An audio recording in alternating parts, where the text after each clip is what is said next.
Colonel Das, একেবারে উদ্দেশ্য কিন্তু স্পষ্ট, যেমনটা আমাদের প্রতিনিধি অতনু হালদারও বলছিলেন যে পাকিস্তান সরকারের উদ্দেশ্য এবং ভারতের কি বক্তব্য, একেবারে আমাদের জাতীয় নিরাপত্তা, আমাদের সুরক্ষা সুনিশ্চিত করতে সরকার বদ্ধপরিকর। শুধু তাই নয়, সন্ত্রাসবাদ নির্মূল করার যে বার্তা তারা দিয়েছেন, সেই একেবারে 2016, 2019-এর পর 2025-এ সেই ধারা অব্যাহত রইল এবং আমাদের সামরিক বাহিনীর ফের একবার জয় জয়কার।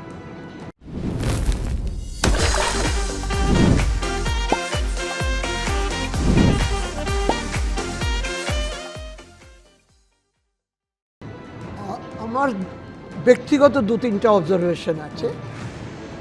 কিছুদিন আগে আপনাদের মিডিয়াতেই আমরা দেখলাম যে হামাসের একজন লিডার পাকিস্তানে এসেছে। এখন পাকিস্তানের যদি আমরা এমন একটা পরিস্থিতি সৃষ্টি করতে না পারি যেখানে পাকিস্তানের আর্মি এবং পুলিশ ওদের নিজেদের দেশের জঙ্গিদের পিছনে পড়ে যাবে এবং ওদের মাথা তুলতে দেবে না, তাহলে কিন্তু আবার এই জঙ্গিরা করবে এবং এরা এখন সুরঙ্গ যুদ্ধে যাবে। যেই সব ঘাঁটিগুলি আমরা মাটির উপরে ধ্বংস করেছি তা সেইগুলি এখন, যেটা নাকি হামাস করেছে তাদের প্রায় 580 কিলোমিটার টানেল, ওরা এখন সেই প্র্যাকটিসটা করবে, কারণ কুকুরের লেজ সোজা হওয়া মুশকিল। হ্যাঁ, তো এই উগ্রপন্থীরা এরা টাকা পায়, এরা বাইরের থেকে প্যান ইসলামিক মুভমেন্টের একটা অংশ, এদের নিজস্ব, আর এদের পুরো কন্ট্রোল হচ্ছে আইএসআই এর সঙ্গে এদের যোগ, সেইভাবে ওরা সেনাবাহিনীকে প্রভাবিত করে। এবং যতক্ষণ পর্যন্ত আমরা সেনাবাহিনীর কোমর ভেঙে দিতে না পারছি, পাকিস্তানে প্রকৃত একটি গণতান্ত্রিক সরকার গঠন করে দিতে না পারছি, ততক্ষণ পর্যন্ত কিন্তু ভারতবর্ষ এই জঙ্গি হামলার থেকে নিরাপদ নয়। এটা আমার ব্যক্তিগত অ্যানালাইসিস। তা আপাতত ওরা নাক ডলা খেয়েছে, এখন কিছুদিন থাকবে, পাকিস্তান রিটালিয়েট করবে সেটা তো বোঝাই যাচ্ছে, কারণ ইতিমধ্যেই কিন্তু পুঞ্চ এবং রাজৌরি সেক্টর, সেখানে কিন্তু গোলাবর্ষণ যেমন চলছে, তার পাশাপাশি মর্টার হানা সেটাও কিন্তু ক্রমাগত বাড়ছে। বিএসএফ এর প্রাক্তন ডিআইজি সমীর মিত্র রয়েছেন আমার সঙ্গে। সমীর বাবু, একদিকে লস্কর, জৈশ এবং হামাস তারা অন্তত মাস তিনেক আগে একটা বৈঠক করেছিল এবং কোথাও সেখান থেকেই এই পেহেলগাঁও হামলার ব্লুপ্রিন্ট তৈরি হয়েছিল, এমনটাই কিন্তু ভারতীয় গোয়েন্দারা অনুমান করেছিলেন। অর্থাৎ লস্কর এবং জৈশ তাদের কিন্তু ঘাঁটি একেবারে গুঁড়িয়ে গিয়েছে, হেডকোয়ার্টার ধুলিস্বাদ। হামাসের সঙ্গে পরিকল্পনা করে এই ভয়ানক ঘটনা তারা ঘটিয়েছিল, আজ তারই প্রতিশোধ নিল ভারতীয় সেনা।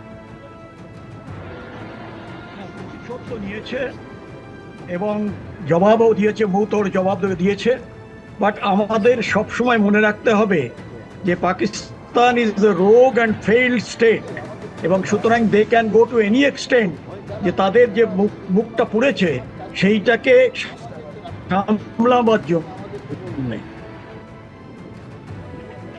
আজকে যদি আমরা রাখতে হবে যে অত্যন্ত দ্য কি ওয়ার্ড, কিন্তু তার সঙ্গে এটাও আমাদের মনে রাখতে হবে যে this is not the end, this is only the beginning.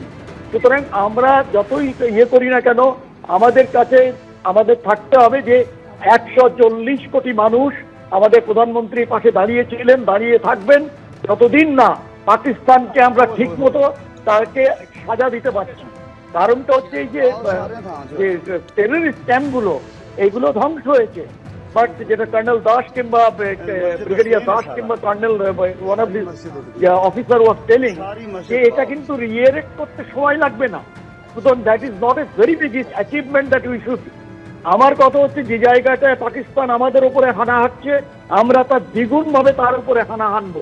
সেই জন্যে দরকার পড়লে আমরা এলওসি ওরা যখন ভায়োলেট করছে, we have got every authority two disrespect the LOC for the time being, এবং ওর ভেতরে গিয়ে মারতে হবে ওদের।